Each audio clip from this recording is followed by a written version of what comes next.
Hey guys, Toolman Tim here. Welcome back to the workshop where we create community, find freedom, promote preparedness, and share success. Tonight is February 24th, 2022, and this is episode 71 of the Workshop Podcast. And this will be, I believe, our 11th in our ongoing series of Repairedness. Tonight we're going to talk about everything there is to know about generators, kind of a generators for beginners, or even use a 90s term, generators for dummies kind of series. So we're going to dig into that. But real quick, before we do, let's get the announcements out of the way so you know what's going on this week. Excuse me. Okay, so first thing, I've been spending a fair bit of time updating the website, toolmantim.co. I've added well over 100 recommended products. This is all stuff that I've used and abused, stuff that's made me money or saved me money in my handyman business. We now have over 30 categories, so I've kind of expanded it. So if you're looking for a recommendation, if you're wondering, hey, Tim, have you used a product like this before? Well, the easiest way to find out is to run by toolmantim.shop. That's the URL that'll take you right there. You can flip through all the products, and if there's something that jumps out at you, great. But if not, all you have to do is start your Amazon shopping there. And if you end up picking something up, that will go to support the content I create and the workshop community. So thank you.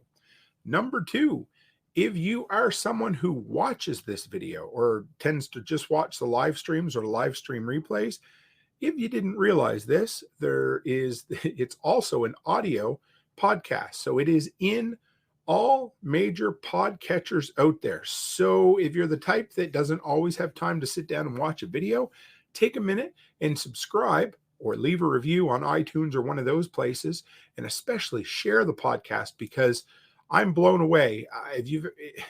I will show you guys one of these days, but my growth chart has been 45 degrees since Christmas. So things are looking up big time here for the Workshop Podcast, and it's because of your support. Okay, and number three, and this has been the fun one. If you're looking for a place to interact as part of the workshop community, the best place to go for that is the Telegram chat group. We are having a lot of fun over there. We get conversations going.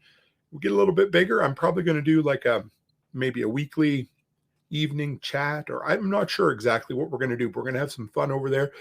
So if you want to be part of the official chat area, the community to interact space, grab the Telegram chat link out of the description, whether you're watching the video or listening in the audio, and come by and join us because, it seems to be the place to be.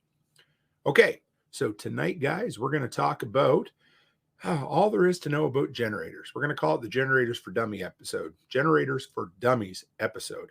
I'm going to hit all the high points. Hey, Sunnyland Camper, nice to see you. I'm going to hit all the high points the best I can. We're going to touch on things quickly. We're going to bust through a bunch of stuff. If you guys have questions in the live audience, either on PBN, Float, Odyssey, or YouTube, I'm monitoring them all. We got the workstation all up and going. So this episode was spawned out of, hey, Charlotte, how are you? A while back, I made a post on social media and I said, hey, guys, what kind of questions do you have for generators? And I wanted to start doing an ongoing series. I've done a few of those, but this one seemed bigger or more important. So I wanted to do an entire episode on it. So this question or the post came from Crystal Morley. I believe it was on Instagram. I saved a screenshot of it. And this is what she said. She said, I have a new, never used generator in box in the garage. I asked my ex-husband to show me how to use it before he moved out, and he didn't. Are there any for dummies things that I should know or that everyone just kind of knows about generators? I have exactly zero experience using one. Should I need to, I'll be learning on the fly. The ex didn't want to put gas in it to show me and then have gas sitting in it. So that's a great question. It's a bad situation, but I've saved this one, so we'll let Crystal know. Sunnyland's gonna file his hatchet while you yak right on. I do that a lot too. Not my hatchet, but my knives. So that's kind of, if you guys want to know where I'm coming from, where the mindset of today's episode is, that's what it is, because everybody has to start somewhere. So we're going to start at the ground floor. We're going to build a foundation, and then down the road, we'll come back and we'll do a deeper dive into all that is repairedness and generators. So hang on, let's fly. All right. So I figured to start out with, I love to talk about generators. It seems to be one of the easiest things for me to sit down and talk about for an hour or an hour and a half. And thought, hey, why not? So we'll start out with the generators for dummies. We're going to kind of touch on the high points of generator ownership. Hey, Chris Dixon, how are you? And yeah, so this is going to be, and don't check out, if you're like, oh, geez, I've owned a generator for 20 years. I probably know more than Tim. Well, you know what? You absolutely probably do. Hey, Carrie Brown, nice to see you.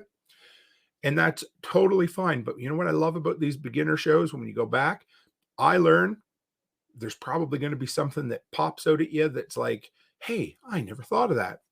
So let's dig in, guys. So after, reading Crystal's response or, her message or whatever, I thought, let's start with the absolute worst thing. And this is no judgment on her part whatsoever, but the absolute worst thing that you can do with a generator, and that is leave a brand new generator in a box and never touch it. It's absolutely the worst case scenario. Hey, James, how are you? Chris is going to be busy hustling away on small engines and listening in his ear pods. So, like I said, worst thing you can ever do is leave a generator in the box. There's so many reasons for it. I mean, one of the big ones is you don't know if whoever was putting that generator together in the factory that day, whether it was a Monday or a Friday generator, and they skipped something, and there's a huge defect in that generator. And no matter how hard you try to start it or get it going or working, it's never going to happen. You have no experience with it at that point. So you've basically taken your time and you're like, oh, well, yes, you've got a factory sealed generator that's sitting in a box over there, but you've never ran it in a real life situation. You don't know how to start it. You don't know whether, like I said, there's any real problems with it. Use it or lose it, James says. Absolutely. That's exactly what it is. But I mean, the most important thing you need, I'm not saying the generator won't start, but what I am saying is you can't guarantee it's going to start if it's brand new in a box. I've seen, cars that you've driven off the lot that the engines have seized up. There's so many crazy things that can happen literally because you've never opened it up and tested it or given it, a test drive. Like with a car, you need to run your generator through its systems, make sure it's going to work, make sure you know how to start it, make sure it'll run on gas. There's all kinds of weird things. So that is, and like I said, no judgment, but that's the worst thing you can do is never get the toy out of the box and play with it. It's like, buying a toy thinking it's going to be, I don't know, a collectible down the road and just setting it up on a shelf and never playing with it. I mean, half the fun in getting toys or tools or gear or generators is, running them through their paces, right? So, okay. So we're going to run through a bunch of different steps, but the first thing I'm going to talk about is how the hell do we pick a generator? How do we choose one? And you can always say the generator chooses you. Like with me, when I opened up the Costco flyer a year ago and I seen my Furman was on for $200 off, I was like, yep, I think that chose me. But I mean, who doesn't want a tri-fuel generator, blah, blah, blah, right? So how do we pick one? So the first thing, so James, let's bring this up and mention it before we go into this.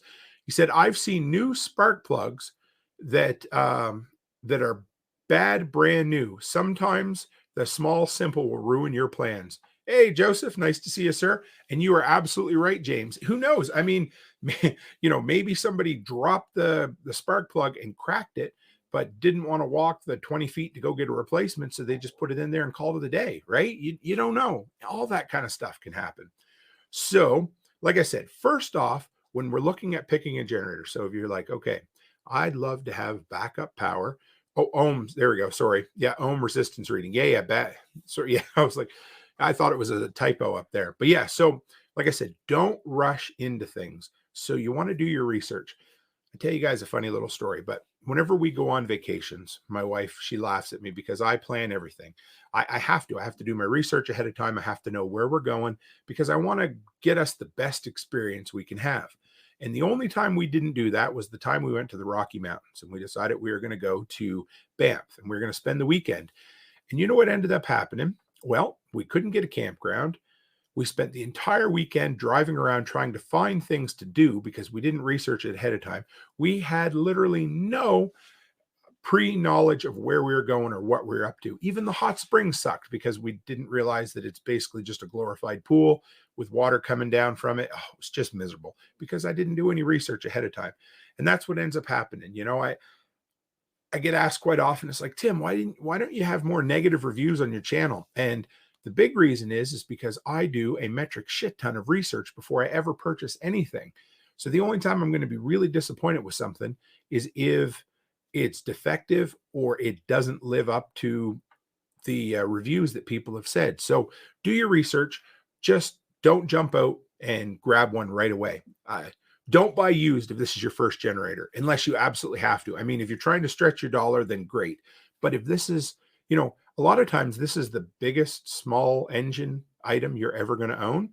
And, it's hard enough to learn the systems on a brand new engine, but it's much harder to learn the systems on an engine that, been rode hard and put away wet simply because somebody didn't take care of it. You don't want to inherit someone else's problems.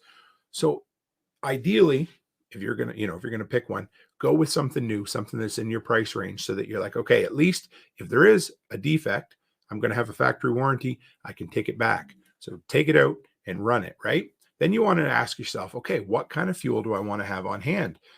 Well, I mean, obviously gas is the big one that everybody thinks, but I got a message from a community member maybe about a month ago, and they said, Tim, is there such thing as a generator that'll run on propane? And I got thinking, that's something I had to learn one time.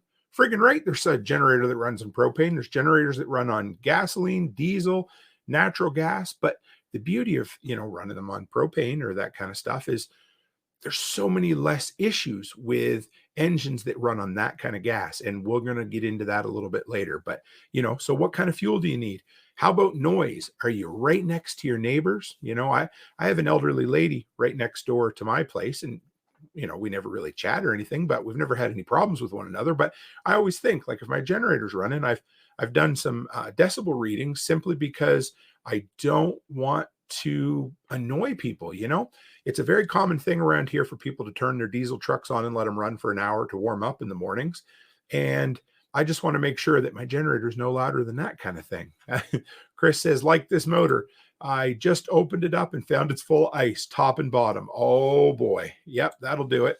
I just changed the belt on my snowblower the other day and found a bunch of ice in the belt housing compartment that I didn't even know was in there. I thought it all thawed out. So like I said, if noise is an issue, then, inverter generators, they're the ones that they usually have more plastic on them. They're more of an enclosed kind of unit. They tend to be slightly quieter.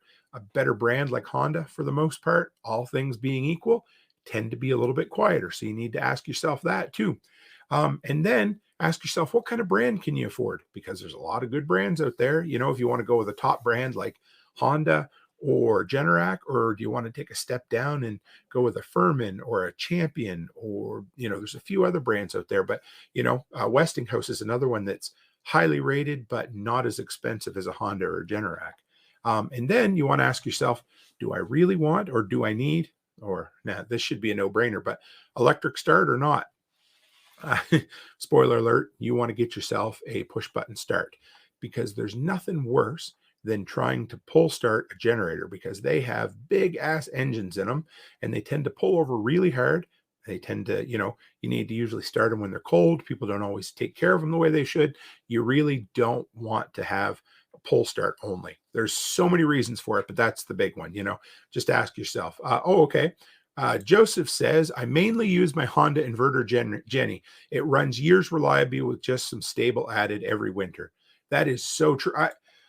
I'm still sad that somebody broke into my garage one night and walked off with my Honda. It was EU 2000 inverter generator. That was a beautiful piece of equipment.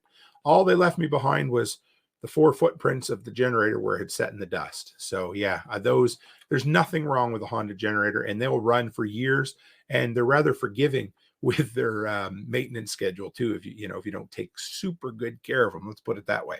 Now, you want to know, does it come with a wheel kit and a handle? Because, a lot of times those bigger generators, you're like, oh, well, I'll just push them around with the handle or the wheel kit.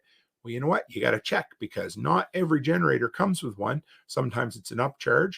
Sometimes it's an add-on in a sale, but that's something else you want to know. Like, can I actually move it around? Now, hey, Brian, how are you, sir? Nice to see the Lots Project in here this evening.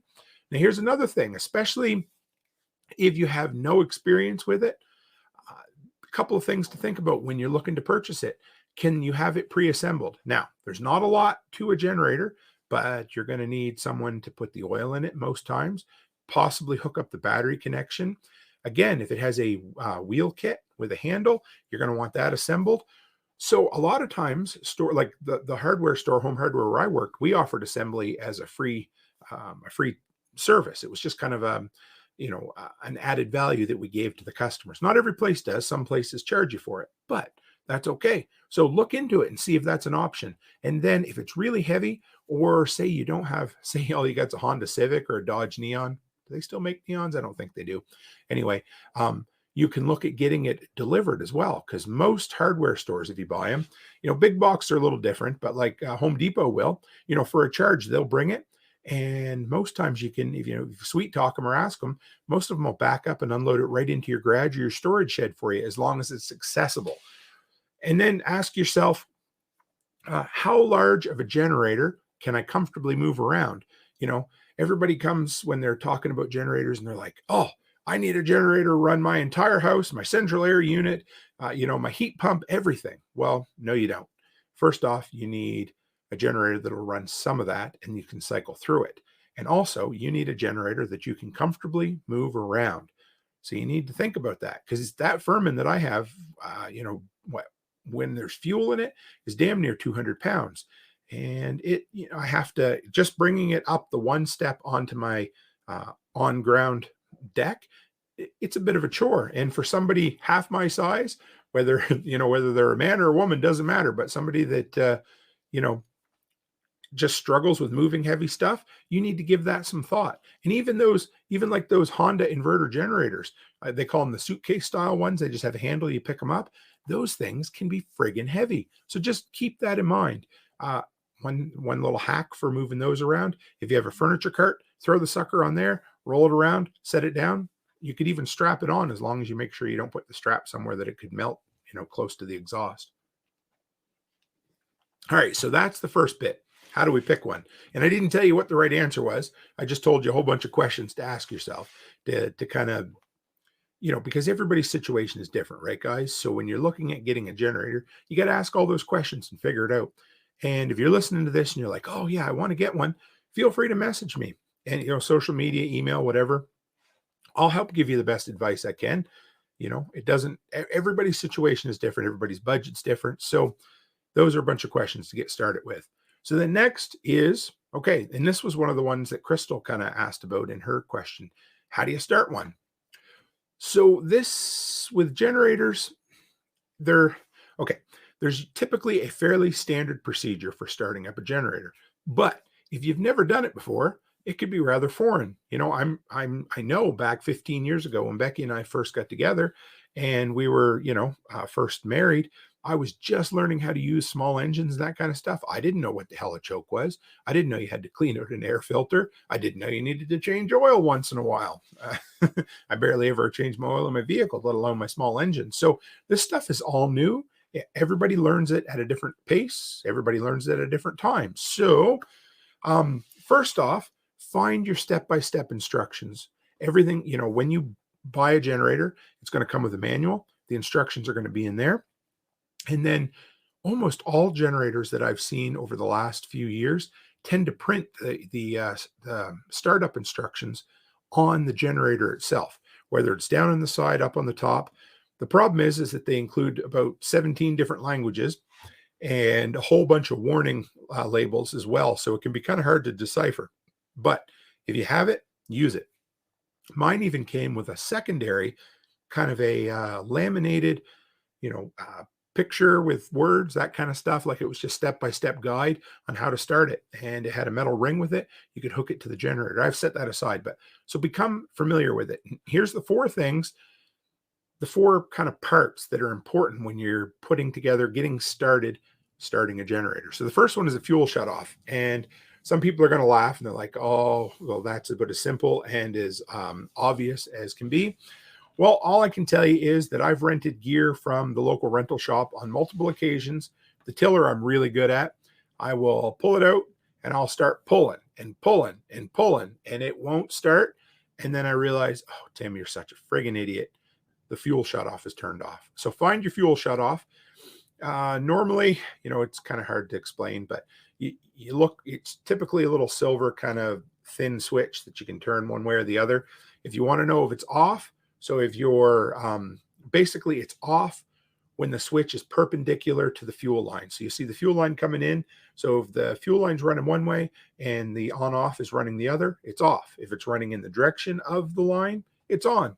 That's pretty much it. So of course, if you want to start up a generator, you need to know how to turn it on.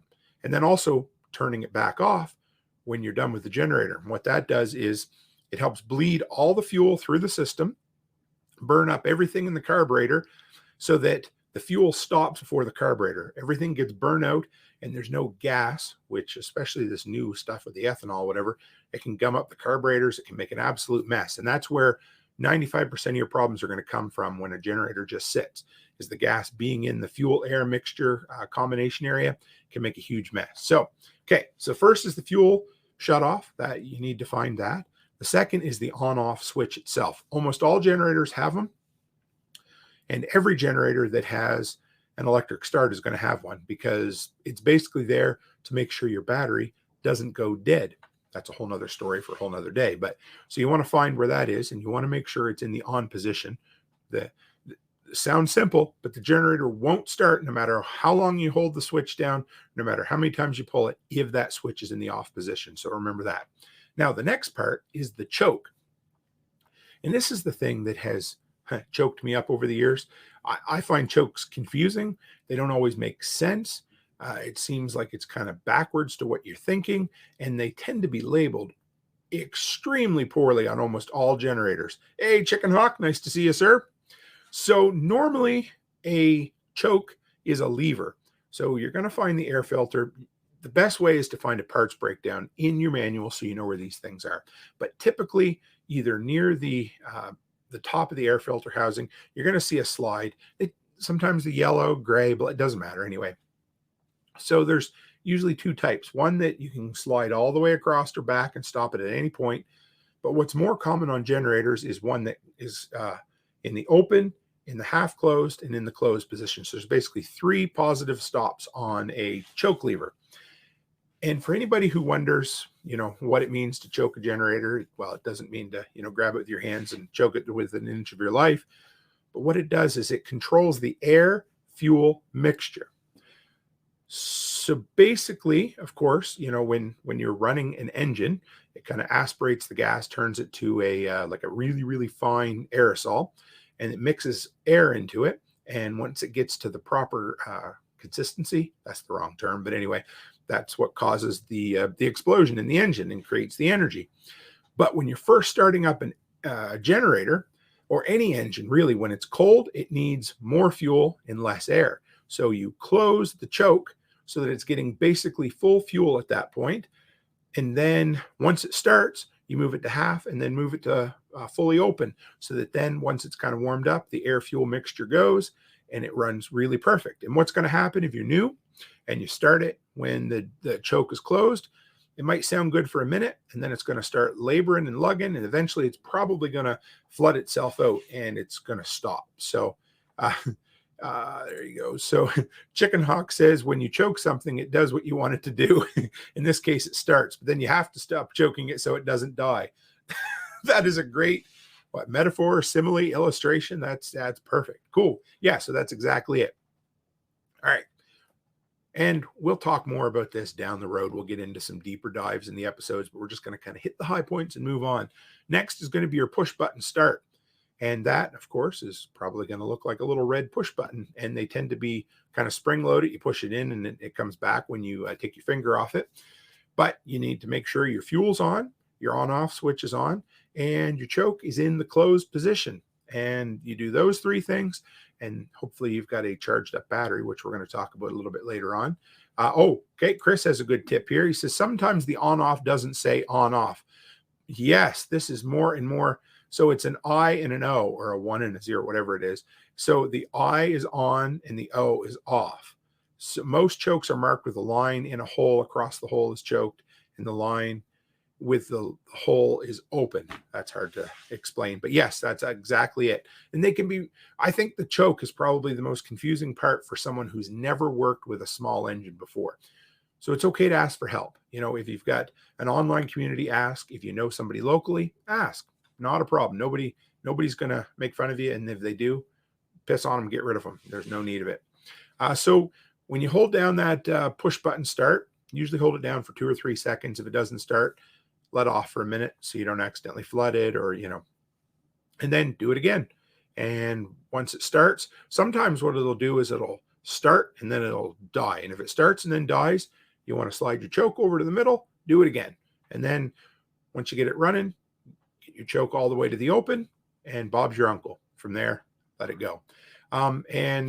Yeah, email Tim. Yes, therealtimcook@gmail.com. I should have given your email out, Chris. No.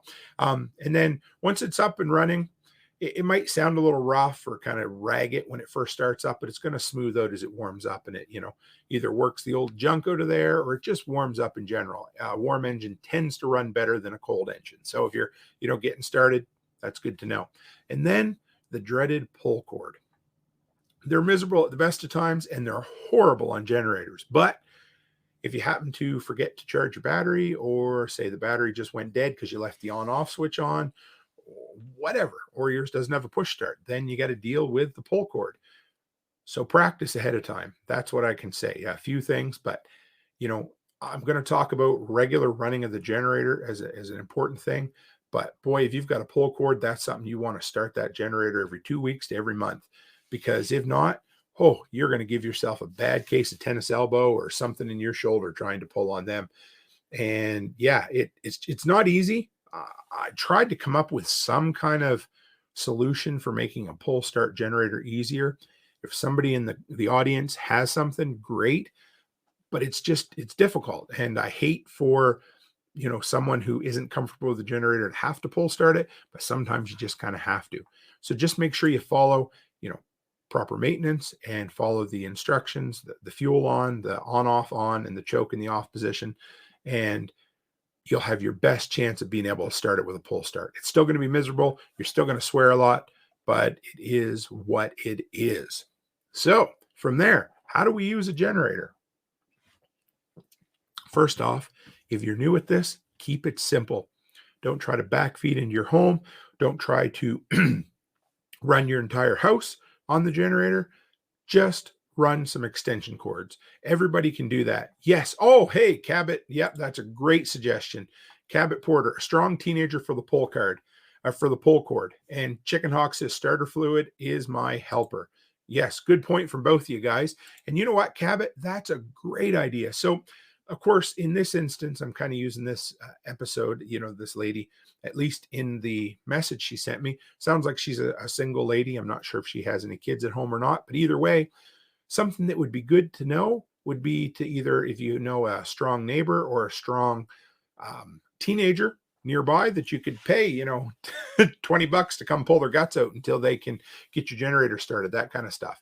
And Hawk, yeah, I forgot to mention starter fluid. We'll talk about that maybe in another episode, but yes, starter fluid is great. And that really is a cheat code for getting a generator warmed up and started a little quicker, especially on something heavy like that. So how do you use it? Like I said, keep it simple, have a plan ahead of time. So know where you're going to put your generator, know how you're going to run your cords into your home, know the things that you want to run. So have a plan, be like, okay, do I need to run a space heater? Okay, well, I'm going to need a pretty thick cord to do that, but that gives me a little bit of power or a little bit of heat in my living room or my bedroom. Or maybe I want to run just a window fan or a window AC unit. So you need to know where you want to run your extension cords for that. Have some splitters on hand. Those 3-way, I love those green or orange, whatever they are. Buy them on sale. Heavy duty, 3-prong, 3-way T adapters. Plug them into the end of an extension cord. If you're buying extension cords, get the ones with the lighted up ends. It's going to save you a lot of headache, a lot of swearing, and a lot of troubleshooting, because you're going to know right away that you got power at the end of that cord. Then you're not going to have to run back and try, because most times when you're running the generator, the weather's shit and you don't want to go back outside any more than you have to. So you want to know as much as you can ahead of time. Like I said, figure out how to run your cables into your home. You might be leaving the door ajar, might be leaving your window a little bit ajar. The best thing I come up with was our doggy door. I ran our power cords through the doggy door before I set up a whole house backfeeding to run the entire home. So yeah, figure that out. Have a plan for heating your house. Like I said, could be as simple as running a space heater or two, or one of them oil-filled, what are they, radiator heaters or whatever. Those would be great. But if you have time ahead of time, have an electrician come in and put in an inline outlet into the power. If it's within code and the guy will do it, have him put an inline outlet to your furnace so that you can unplug your furnace and plug it into your generator if you have to. James said, I walked my 12-year-old through a carburetor cleaner on his go-kart. He's a natural. Man, that's awesome. Charlotte, if you're in here, I got to start teaching you a little bit about this engine maintenance stuff. I haven't done a good enough job with that. So I got to start teaching her. That's good. That's cool, James. I like that. If you're interested in spending a little bit of money, have an electrician come in and set up a transfer switch or an interlock setup. It's a little more complicated, but at that point, it's just as simple as plugging in one big heavy-duty cord, and you can run your whole house or a bunch of stuff off it. But like I said, if this is brand new, practice hauling it out of your garage and moving it out to wherever you want to use it. Practice setting up your cords, keep everything in one place, have a standard operating procedure, and get comfortable. Practice with this kind of shit, because that is exactly how you end up being good at this. It's the whole military concept of running, putting your gun together 1,000 times so you can do it under stress, right? Exact same thing. So Brian says, I would never wire the blower motor to an extension cord to plug into a generator in a pinch. LOL. Yes. Yes, exactly. Right. So there's things that we would never do, except we might do them if things were, in a bad situation. But anyway, whatever you end up doing, have a plan ahead of time for making sure you have heat, or if you live, where the heat can kill you, have a plan to cool your home, that kind of stuff. And like I said, practice. Sunnyland says, all sharp and no Band-Aids needed. Okay, so how to maintain one. So now we've covered how do you pick one, how do you start it, how do you run it, how do you hook things up to it, that kind of stuff, and then how do you maintain a generator. This is the repairedness side of things, and this is good. And we'll do honestly, down the road, we'll probably do a whole friggin' episode just on generator maintenance. So we'll touch the high points tonight. The absolute first and most important part, keep the battery charged. There's a few different ways to do it. I was talking to somebody on YouTube the other day. They just bought a Westinghouse one. It came with its own charging cord that you could plug into the wall and keep it topped up. That is awesome. There's also battery maintainers, trickle chargers, they call them. Look into how to install those or have somebody do it for you. Those are a lifesaver. I keep one plugged in all the time on my generator, because the generators, like I said, sometimes it's a thing you kind of leave in a corner or leave in the garage and you don't always think about it. Or I guess more than that, you don't always check on it. And just say something shorted out, the battery died, whatever. Then all of a sudden, anyway. So the two top tips I can give absolutely any new or experienced generator owner: number one, keep the battery charged up, and number two, run it on the regular. There's nothing a generator hates more than sitting around doing nothing. A generator is a workhorse. It's meant to run. You're not going to kill the generator by running it. You might kill it by not running it. I had a brand new King Canada generator that I didn't run on as many occasions as I should have. And when I needed it, it failed me. And I learned that experience the hard way. So every 30 to 60 days, pull that generator out and run it. And I don't mean just start it up. I mean, that's a start, but start it up and let it run for 10 or 15 minutes. Let it get warmed up. Test everything on it. Plug something into all your different outlets. Make sure it's running. If you have a dual fuel or tri-fuel generator, run it on all types of fuel, because you want to make sure that everything's working, and you want to make sure that it gets warmed up, burns all the carbons out of the carburetor, whatever needs to be done. But just make sure that you run it on the regular and keep that battery charged up. And then something I never did up until a year or two ago, something I was against until a year or two ago, was run the damn thing out of gasoline. I always believed that keeping gas in the fuel lines kept things, what would be the word, more supple or more pliable, and they wouldn't dry out and shrink or crack and that kind of stuff. But I think I've changed my mind on that, and listening to and talking with some other experts, it seems to be that it's better for most small engines to at least run them out of gas. Run them out of gas entirely if you can, or at least shut the fuel off so that it doesn't get into the carburetor area. Just know how to do it. Only put enough gas in it that it'll run for 15 minutes, and then that's great because you can just run your generator till it runs out of fuel. Starts a little harder the next time. That's why it's kind of nice to have that on-off switch there, so you don't need to completely drain everything. Now, here's another thing you might think about. Maybe think about picking a propane generator instead of a gasoline generator, because there's going to be a lot less maintenance, a lot less headaches with it. There's just so many less problems. They have their own issues as well, which we'll touch on, but yeah, that's a possibility. And then there's a lot less maintenance that needs to be done. Now, everybody loves my parts lists. There's been a few times that people have posted them into social and into the Telegram group, which has been a huge help, but it's pretty simple for a generator. Parts you want to keep on hand, at least if you're brand new. When you get into it deeper, there's more parts that we'll talk about, but an air filter, a spark plug, oil, and an oil filter. If it takes an oil filter, most don't. And then a can of seafoam. If you have those 4 or 5 things, depending, that's about all you really need for regular maintenance. You get down the road, you want to learn some more, you can keep a carb rebuild kit and a bunch of other stuff. But, once a year, change your spark plug, whether it needs it or not. If you've left old gas in it for a bit, or if it's just been sitting around, it never hurts to put a scientific measure of a glug or 2 of seafoam in it and then run it through. That helps burn all the junk and debris out. And then find out how often your generator needs to have its oil changed. And then either learn how to do it, or quite often you're going to find, a jack of all trades or a handyman on your local Nextdoor or Facebook page. Check that out. See if you can hire somebody to come once a year and do the routine maintenance, or better yet, hire somebody once to come and do it and teach you how to do it. Even if you got to pay a little more to learn, then you're all the more self-sufficient.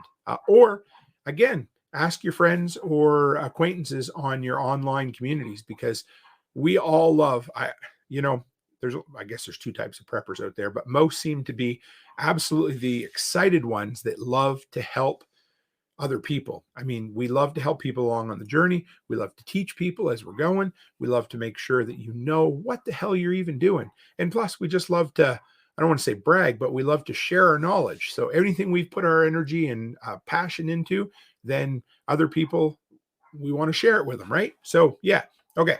Now, how to store your generator. That's the next one. So if you're keeping it in a shed or in your garage or wherever it is, keep it under cover. A lot of generators come with a cheap kind of throwaway cover, but they're better than nothing. So throw that on there. Keep it from, just from dust and dirt and debris getting all down in it. Store it somewhere where big, heavy stuff isn't going to fall over and break something on the generator. They're mostly pretty tough, but you want to make sure that, shit can't fall on it and break it. Then when you're done using it, give it a quick cleaning. Just go over it, have a little brake clean or something, because sometimes oil or gas gets on it. You just, keep it in tip-top shape, right? And then do an inspection after every use. That's something I'm in the habit of doing. And the last time I had to run it for a few hours for a power outage, one of the bolts in the exhaust assembly, I guess you would call it, ended up vibrating. Actually, 2 of them. One vibrated completely out and one got loose. And so I was able to find it in the snow, put it all back together. But that's something that if you didn't check right away, you might miss it. Then do an after incident, or I guess we'll call it an after incident report. This is something I love to do after a power outage. Learn from your mistakes. There's no shame in making mistakes. There's only shame in not learning from them, right? So learn from your mistakes. If you didn't have enough extension cords, or you didn't have enough splitters, or you forgot to turn your fuel on when you were trying to start it, whatever it is, make a list of that stuff, learn from it, put it on paper, or put it in a notepad in your phone so that you're not forgetting, um, so that you don't do the same thing again. Like when we went camping, the very first time we ever went camping, I said, okay, there's going to be 100 things I'm going to forget. And yeah, there was probably 200 things I forgot. But I made a list of everything that I could have used while we were out camping. And I would rather you have what you need and not need it, or have what you need and not use it or whatever, than not have what you need. So make a list of things that you could have used to make your life a little bit better the next time. Those incremental improvements make everybody's life a lot better. Make sure your battery charger is hooked up. So when you're putting it back, make sure you've got your trickle charger hooked up, whether it's a solar trickle charger or a plug-in one, whatever. Just make sure that it's plugged in and operating. Check the lights on it. This is one that not a lot of people know about or think about, but rodents. Try to keep it in an area where mice and rats and shit can't get up in there, because they love to get in like the air filter housings, or chew through the fuel lines, that kind of stuff. Have a good night, Sunnyland. But there's, if you guys have ever heard of this product, it's called Cabin Fresh, and they're like little baggies, and they smell kind of strong, but they're made for long distance truck drivers or people putting campers away for the winter. And they have a balsam fir oil in them that repels rodents. It's a great thing to just throw in there, but make sure you remember where it is when you go to start up your generator the next time. And now here's one thing that not a lot of people think about. Don't cover it. Hey, John Palmer, how are you? Don't cover your generator until it cools down. A lot of people are like, oh, I got to put my cover back on. And then, 10 minutes after they throw it in the garage, they throw it down there. The next time they go to pull it off, I've done this to my four-wheeler before. You end up having, tarp material stuck to the exhaust because, you did your due diligence in covering it, but you went and forgot and put it on while it was still hot. It melted through, and then that can leave residue. It can cause a fire. Just, make sure when you put it away that it's cooled down before you cover it, because you could start a fire, or, just leave nasty old gross stuff all over the exhaust area, that kind of stuff. Okay, so that's kind of the generator end of things. How about the fuel end of things? So, you guys have always heard what a gun is if you don't have ammo, right? And I think Jack says it's an expensive club. Well, a generator without fuel is about as useful as tits on a bull. Literally, you might as well not have it, right? I mean, I guess you could go try to find some fuel. Years ago, I don't know, 5-6 years back, I was talking to my dad, and he was talking about a family member who had bought a generator and was so happy to have a generator. And then the power went out, and he had less than a half of a 5-gallon jug of gas on hand. So he's like, well, what am I going to do? I said, well, I got to go to get some gas. So he took a drive, and of course, all the gas stations in his town were out of power, so they couldn't get you fuel. So he ended up having to drive 45 minutes. So just think, number one, on how much gas you've burnt. 45 minutes there, 45 minutes back. He took a bunch of 5-gallon jugs with him. He had to sit in line for about 2 hours, idle in his car, waiting to get fuel. He gets up to the pump, and they had a 1 5-gallon jug limit per customer. So he probably burnt more gas in driving up there to get it than he could have probably siphoned gas out of his vehicle to use for the generator at home. Anyway, if you've got, yes, John Palmer, 12 jerry cans. You and I are in the 1 can a month club, and doesn't mean everybody has to be there, but what you do need to do is make sure you have some fuel on hand for whatever your situation you're prepping for, okay? There is a bit of an upfront cost, but once you have your 3 or 6 or 12 jerry cans, it doesn't cost you any more to keep them full than it does to keep them empty once they're full, right? And if you're not familiar with it, I just did a video on the system not too long ago, but it's pretty simple. So say, for instance, you want to have 15 gallons of gas on hand because that's the area you have for storage. That's your budget. So you buy yourself once a month, you buy a jerry can. And after 3 months, you have 3 of them. And then once a month, you fill one. And after 3 months, you can label them 1, 2, and 3, whatever it is. Once you get to the end of them, you've got 3 5-gallon cans of gas on hand. You take gas can number 1, you dump it into your truck, your van, whatever you happen to drive, dump a little bit of fuel stabilizer in the empty can, throw it in the back of the truck or the back of the vehicle. Next time you go to fuel up your vehicle, you put the $20 or whatever it happens to be worth of gas into the jerry can instead of into your vehicle. And then you've got basically a free, always fresh supply of gas on hand once you spent a little bit of money up front. So that's something to think about.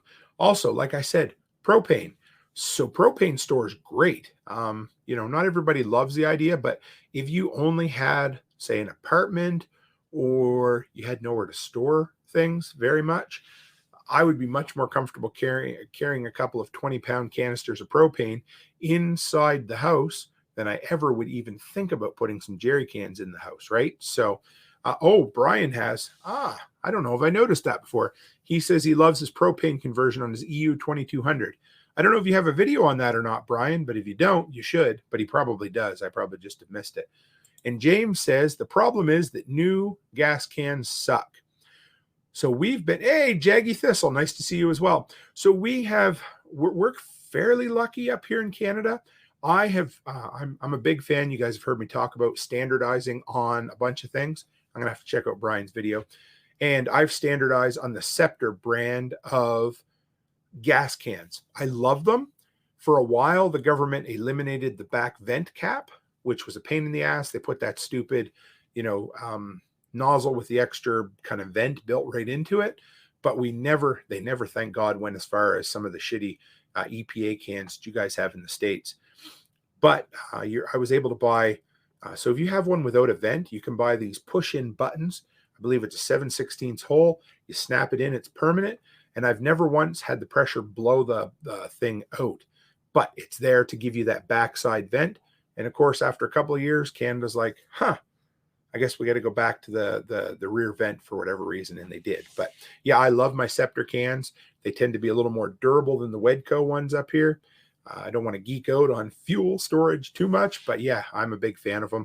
And if I could ship a bunch down to you in the States, I would do it because they're a pretty damn good fuel tank or gas can for sure. I did have one, so I am good or bad, whatever you want to call it. If I see a fuel can on the side of the road, I stop and pick it up. Twice I found full 5-gallon jugs of gas on the side of the road. I also save them when I'm hauling out old, like if I'm cleaning up old properties and stuff. So I had one that had oil stored in it. I cleaned it out. I'd put it up. I used it for a couple of years. And in the middle of summer, when they swell up really bad, one of them cracked right on the seam. And I went in and I could smell gas. I couldn't find it. Put my hand up like that. And it felt like the most finest mist hit me right in the hand. It was quite funny. So we got a bunch here. Jaggy says generators at the top of the list. John recommends the Wavian metal cans. I have wanted to pick up some of those metal cans. I'd love to get some of those. James says he buys all that he sees at garage sales. Oh, absolutely. And Brian says garage sales and estate sales, both great points. And yes, that's always the best place. And a lot of places put them on as loss leaders. Our local Home Hardware, quite often they have a price buster on the front page. So if you wait, don't ever pay full price for a gas can. There's no reason for it because they come on sale every second week. Seems like one company has them on sale or another. But the most important thing is to get a couple of them to get gas in because you don't want to be as useless as tits on a bull. Like I said, generator without gas, why'd you buy it, right? Get comfortable with fuel stabilizer. Know how to stabilize fuel. I mean, with the new, Brian could probably talk about this a bit, but the ethanol fuel tends to turn bad quicker. So just, for me, no matter if I have plans on rotating out my gas or not, I add stabilizer. I love PRI-G. That's been my go-to, but Seafoam works really great as well. So just, be comfortable with it. Even if you got to buy the cheapy stable from Walmart or something, it works too. But just know how much you need to add and have a system in place for dumping it in so that you're not just kind of guessing. A lot of the stable ones have the really nice, you kind of squeeze it and it puts the exact amount up into the nozzle and then you can just dump it down. But, just learn how to do it. John says not all metal cans are made the same. I've heard that. It used to be that I heard you wanted to get the old NATO cans like from Army Surplus, but they tend to be pretty hard to get. And we have a beautiful Army Surplus store up in the city in Edmonton. They've never had any in the time I've been going there. And Brian says, any moisture drops the ethanol out of the fuel. Oh, I've heard that a few times too. We have to chat about that a little more. So then now, if you're new at generators, the next thing I would say is not to be scared, but be careful and avoid the dangers that can come along with generators. And that is, they're just simple little things, but always got to tell a story because I have so many of them. But back where I grew up, down Digby Neck, if you kept going all the way down, you'd manage to hit a ferry and go to one island, and then hit a second ferry and go to a second island. So you can imagine it's a pretty rural area. They tend to have power outages for a while down there, and they tend to last a long time because they're literally at the end of the world, and they were the last place Nova Scotia Power would go to turn the power on. So people would get a little jinky with their generators, and there was an older couple who decided that they were tired of going outdoors to start the generator, run the generator, and they moved it into their porch and burnt their house down. So yeah, just be safe on where you put it. Fire is your big concern to start with, because one of the big byproducts, other than the next thing or another thing we're going to talk about, big byproduct is heat, because you're literally transferring energy, and one of the big byproducts of that is heat. So don't place it near or on anything flammable. Don't set anything on or near the generator that's flammable. Don't put it up against your house. Don't run it in a building that's enclosed, anything made out of wood. Just think about it. Just be careful, because there's all those simple little things that you could end up, being in trouble, getting yourself, having a really bad day, having an insurance claim. So just, pay attention. The first one you got to think about is fire, and have a good fire extinguisher on hand. I'm a huge fan of them little First Alert fire spray cans. Those suckers work. They're rated for the three main, grease, paper, and electrical fires, that kind of stuff. But they work great, and they're much better than having nothing on hand at all. I've done some tests on them. I love them. So have a few of those on hand, or better than yet, have a really good big fire extinguisher just in case, and keep it nearby. And make sure you tip them every so often so they don't settle down and get clogged up or get hardened in the bottom. Just keep an eye on it. Next is I say electrocution, but what I really mean is shocks or that kind of stuff. But there are there's a few things that you have to be careful with. And the first one is I might not be the best example, but don't use those double-ended male pronged cords for, they call them suicide cords or whatever. And especially don't touch them when you're running. Know how to properly insert and pull out an outlet or a plug from an outlet, that kind of stuff. Make sure you turn your generator off before you unplug things, at least like from the generator itself. Just, be careful. Also, again, pay attention to where you're setting your generator. You don't want to have it running in water. You don't want to have your extension cords running through water. You don't want to be running or standing in water while you're running your damn generator. Just think about that kind of stuff. Keep an eye on your cords. Make sure they're in good shape. Make sure you don't accidentally shut the door on them or run over them or pull on them, crimp them up, or say you happen to be out snow blowing while your generator's running. Don't suck the damn thing up into your generator and cause yourself more grief than you should. So then the next big one, again, like I said, one byproduct's heat, another byproduct is exhaust, and carbon monoxide is a big concern for generators. So, especially on the side of the house where your generator is, keep your windows closed if you can help it. Keep the generator. Every generator safety video you watch gives you a different recommendation, but it seems to be at least 15 feet away from the house is a pretty good idea. Have yourself a CO detector. There's First Alert makes some really good ones. I've got one upstairs that I bought simply because it's not the handheld style. It would be a wall mount, but it's basically a battery one. And I just wanted something that I could have around for when the power's out, whether I'm using my generator or my Big Buddy heater in the home. You want to have something with fresh batteries, and you want to make sure that it's not out of date so that it works, and test it occasionally. Also, you can always use Not everybody realizes this, of course, but propane and natural gas burn cleaner. So there's less CO coming out of the exhaust. It's still an issue, but anything you can do to mitigate that is a good thing. Now, the next one is kind of a byproduct of fire, and that's the burns. Small engines tend to have really hot spots on them. If you're not familiar with them, try to figure out where the exhaust is coming out of your generator. There's a good chance that's going to be the hottest spot on it. If you're not sure if you can touch an area or not, a quick way to do it is if you have an infrared thermometer, point it at it, you'll find your hot spots. But normally it's the exhaust. If you're working on a generator you're not comfortable with, wear gloves. Simple as that. My brother-in-law, when he used to work with me, we used to have to pick up the push mowers and slide them onto the old trailer we had because it didn't have a ramp.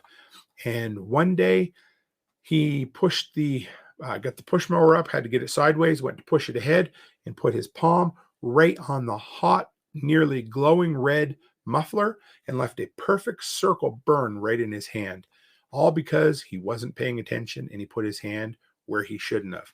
So burns, as much as it's not a huge issue with generators, it can be. And then damaged electronics, that can be an issue too. If it's really sensitive electronics, an inverter generator is best. If you don't have an inverter generator, keep some of that stuff unplugged, just so you don't take a chance and ruin it. But if you have to, use surge protectors, use uninterruptible power supplies, because they basically, there's a big debate on it, but it will help some. And then shut your electronics down, like your computers, your TVs, whatever it happens to be, before you power off your generator, or, turn them off before you power your generator up, because that's when, the big surges come through. That's when things can get fried. So just simple things, not everybody talks about this kind of stuff when it comes to generators, but generator safety is definitely a big issue. So yeah, just, use some common sense. Be careful where you place your generator. Be careful about open windows, because carbon monoxide is a huge issue when it comes to, unfortunately, when I put together a whole video on generator safety a few months ago, and I found a news story out of, I want to say it was Michigan.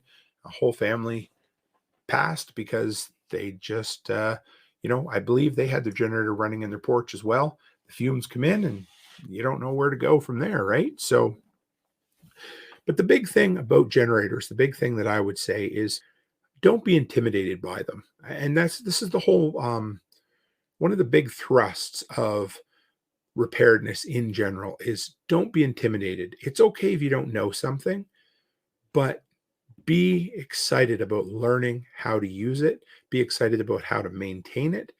Be excited about, knowing how to properly store your fuel.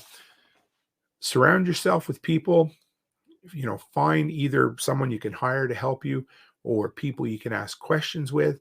That's important, because no matter how far along the prepping journey one of us gets, there's always more we can learn from someone else. And the day we stop learning is the day we die. And remember, for all of us, everybody started out somewhere. And so you just want to, be comfortable, be comfortable with knowing what you don't know, and then take your time and learn. Watch videos on YouTube. I've got a bunch, but there's a ton out there. Just watch anything and everything you can. Read the owner's manual. If you want to be a bit of a geek, bring up the parts breakdown and you can look at all the different parts and see how they work, and then practice. I talk about troubleshooting all the time, but a big portion of getting comfortable with something is using it. And we go all the way back to the beginning. The worst thing you can do is buy something and say, there, I'm done. I'm happy. I have the generator. I don't need anything else. That would be like buying a gun and never shooting it, and then expecting to be able to defend yourself if you had an intruder. Play with your toys.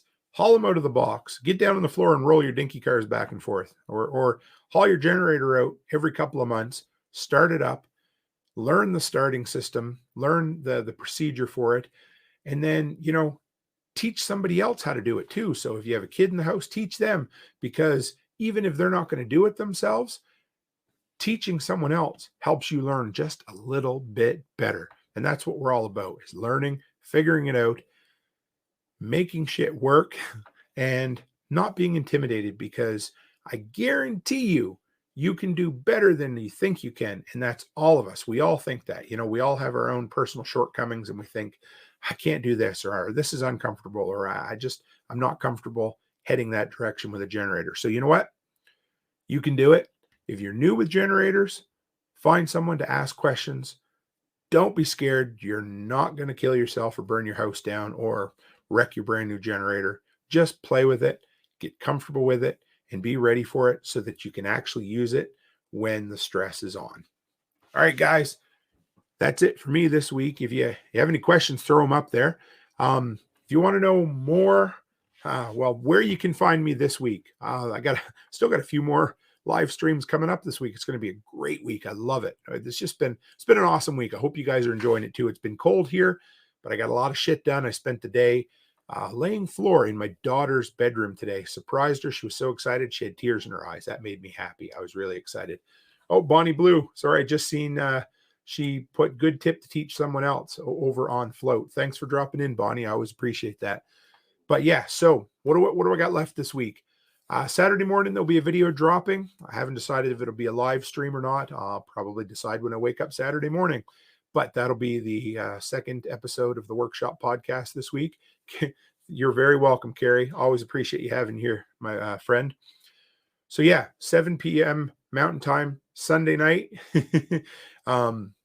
We have, who do we have this week? Yes, we have the Intrepid Commander himself, James Walton, the CEO of the Prepper Broadcast Network, coming on to tell the story of PBN and tell the story of him. He is a serial entrepreneur like myself, and man, I cannot wait. Him and I, we've only known each other for a few months, and every time we talk like we've been old friends. So it's going to be a great show where he comes on and shares his personal journey. And I believe also we're going to have a Saturday night impromptu. Well, it's not impromptu if we know about it, but we're going to have a Saturday night live stream on PBN. Just kind of talking about, the elephant in the room that none of us have talked about a whole lot is the Ukraine situation. Some people are nervous about it. I'm a big believer in just getting shit done and living your life and not worrying about it. So we're going to have a chat with a bunch of the different content creators and hosts over on PBN about what you can do to be more prepared. And of course, we prep so we're not nervous or scared, and it helps. So yeah, and then come back next Thursday for another episode of Repairedness. I love doing these videos. They get me all excited. I love geeking out on all this different maintenance stuff, whatever, right? So anyway, and of course, like I said, PBN. If you're not following PBN, why the hell not? I got the link in the description below. There's 2 or 3 live shows a week, but we've got 15 creators on this incredible network. So there's never a shortage of content coming out. So if you're like, I've got more earphone time than I have podcasts to listen to, then add them into, whatever your podcatcher happens to be. But yeah, great stuff. So finally, who's next this week on PBN? Thanks, Chicken Hawk. Always appreciate you. If you want to keep hearing top quality Repairedness. What's wrong with me, Tim? If you want to keep hearing top quality preparedness content, The Strange Truth tomorrow with Carl A.D. Brown. It's always a lively discussion centered around Christianity, preparedness, and the news stories nobody else dares touch. So that's it for me this week, guys. I tell you every week, but I absolutely mean it. And it blows me away. I appreciate the fact that you guys are willing to come and hang out with me, because we only have 24 hours in a day. And if you're willing to come and hang out with me, I must be putting out something at least valuable to you. So thank you so much. And as always, guys, stay happy, stay healthy, and have a great week.